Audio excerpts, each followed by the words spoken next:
Assalamualaikum warahmatullahi taala wabarakatuh dan salam sejahtera.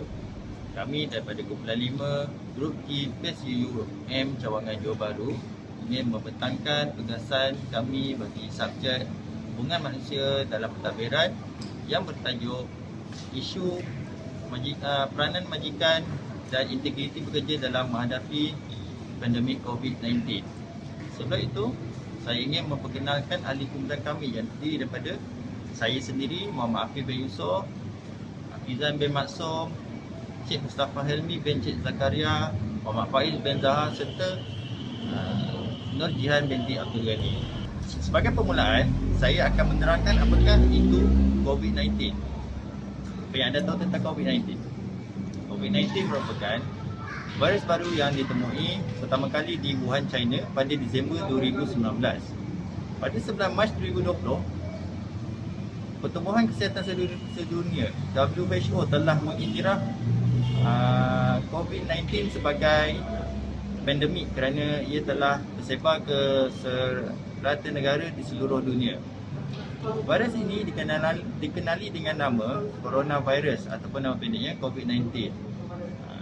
Virus ini mudah tersebar melalui sentuhan serta pernafasan dan gejalanya adalah sama seperti influenza.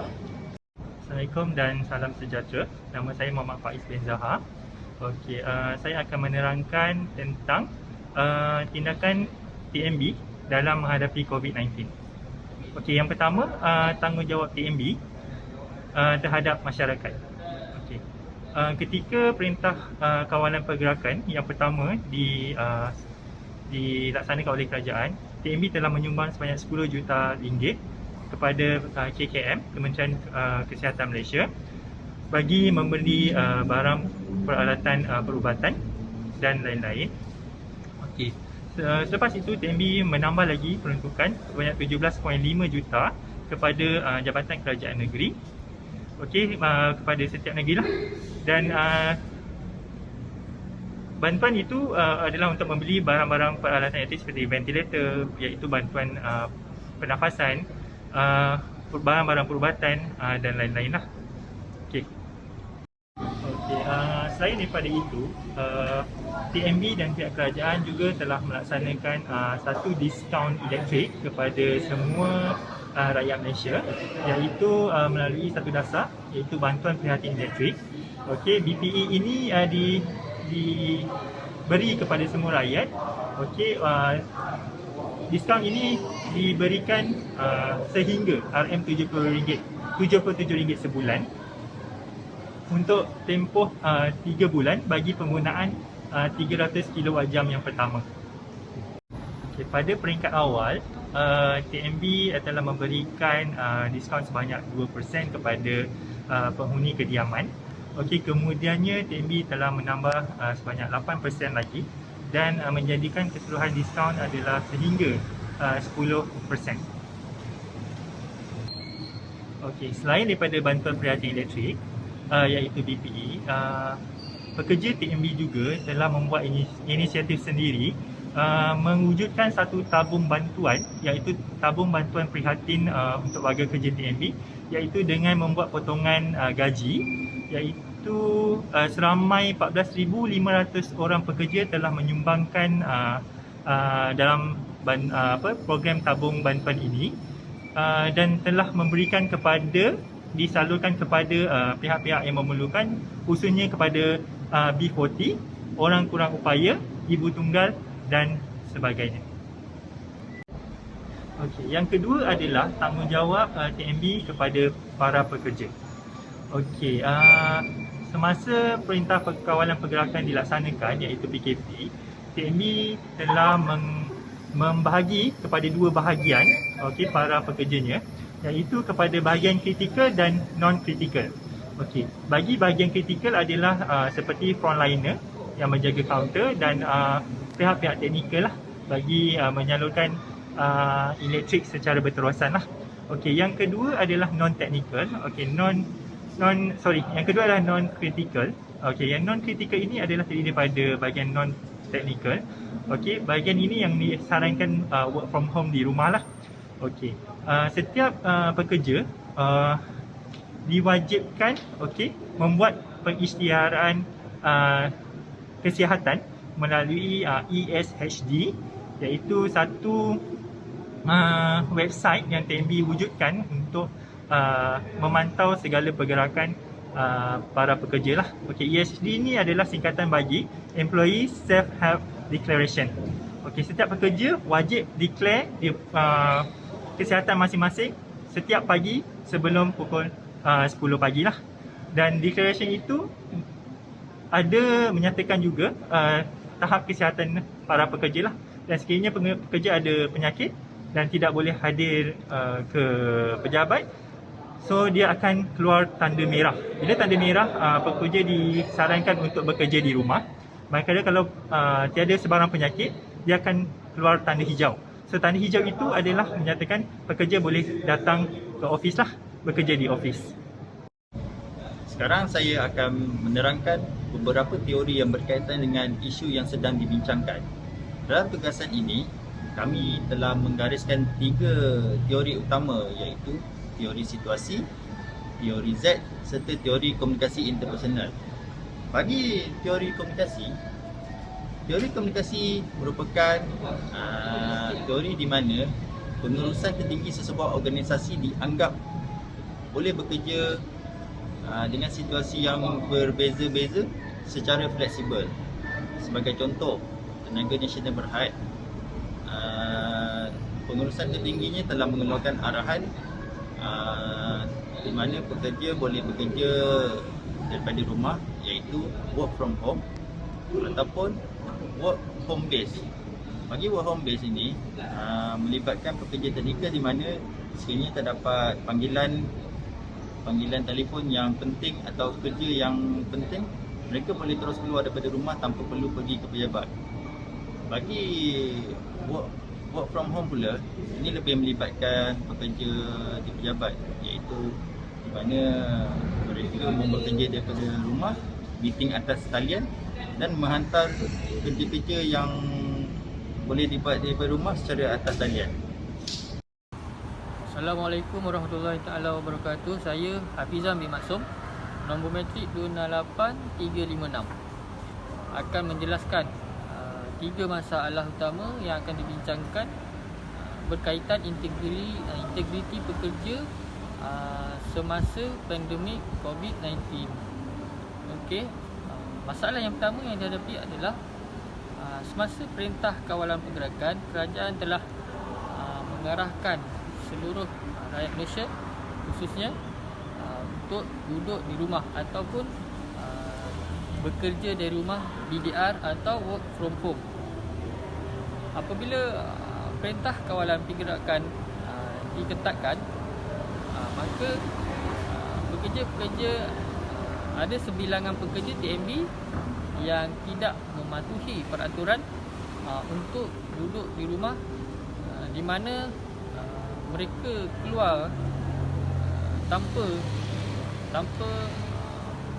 melakukan atau melaksanakan SOP yang diamanahkan, iaitu seperti memakai pelitup muka, menggunakan sanitizer dan juga melaksanakan penjarakan sosial. Apabila kita mengkaji mengapakah ini berlaku, terdapat beberapa sebab yang memungkinkan beberapa pekerja tidak mematuhi arahan yang dikeluarkan. Antaranya adalah para pekerja TNB tidak menghayati maksud BDR itu sendiri atau work from home itu sendiri, bagaimana tanggungjawab mereka sebagai pekerja. Masalah yang kedua adalah berkenaan dengan komunikasi antara majikan dengan pekerja, di mana terdapat jurang di antaranya. Selain daripada jurang komunikasi antara pekerja dengan majikan, terdapat juga jurang antara pekerja itu sendiri dengan pekerja yang lain.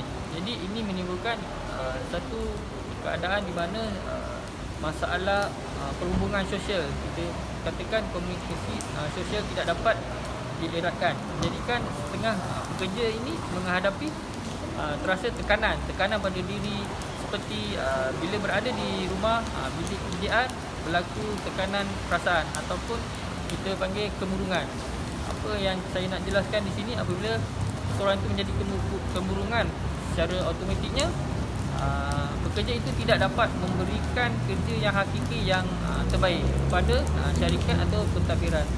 Maka di sini kita mendapat menjelaskan bahawa masalah komunikasi antara organisasi akan berlaku.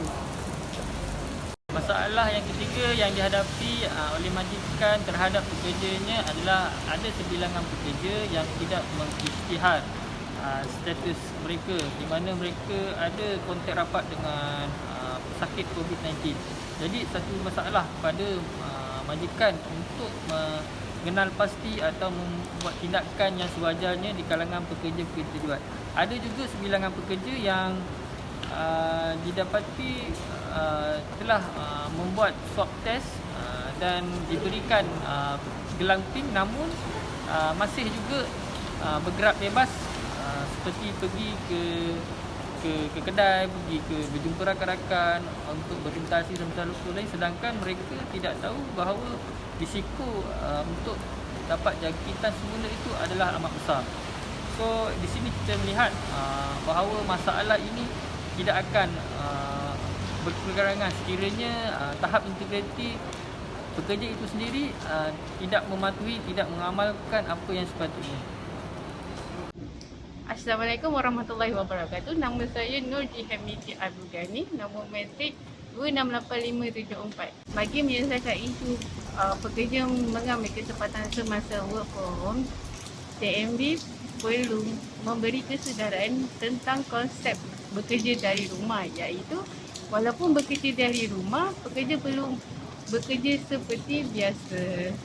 Okay, langkah seterusnya, TMB juga perlu melakukan meeting sebanyak 9 kali untuk menyelesaikan masalah-masalah yang berlaku semasa tempoh pandemik ini melalui contohnya Webex, Zoom, Google Meet dan sebagainya. Dengan cara ini, majikan dan para pekerja dapat menyelesaikan sesuatu masalah yang berlaku dengan cara terbaik dan lancar. Langkah yang terakhir mengenai staf yang dijangkiti COVID-19, beliau perlu jujur dan perlu memaklumkan kepada majikan mengenai status tersebut, kerana bagi mengelakkan COVID-19 ini merebak kepada para pekerja yang lain, dan cara ini juga TMB menekankan sekiranya tidak memaklumkan akan dikenakan tindakan tata tertib dan tindakan tata tertib yang lebih serius yang boleh melibatkan pekerjaan seseorang. Dengan cara ini TMB dapat membendung dan membantu agar COVID-19 ini tidak merebak dan melindungi para pekerja yang lain. Assalamualaikum warahmatullahi wabarakatuh. Saya Cik Mustafa Hilmi bin Cik Zakaria, nombor metrik 268317. Saya akan membuat kesimpulan di atas keterangan semua rakan-rakan saya yang lain, iaitu sejak kemunculan pandemik COVID-19 ini, ianya telah mengubah corak pentadbiran semua agensi, terutamanya di Malaysia, sama ada agensi kerajaan maupun swasta. Ini kerana pandemik COVID-19 ini telah menyebabkan banyak kematian. Kadar penularannya begitu cepat, sama ada melalui udara, sentuhan atau penggiliran barang-barang. Usaha kerajaan untuk mengatasi pandemik ini melalui program vaksinisasi adalah bertepatan. Dan meskipun begitu, terdapat segelintir yang masih enggan untuk menyambut baik saranan kerajaan ini.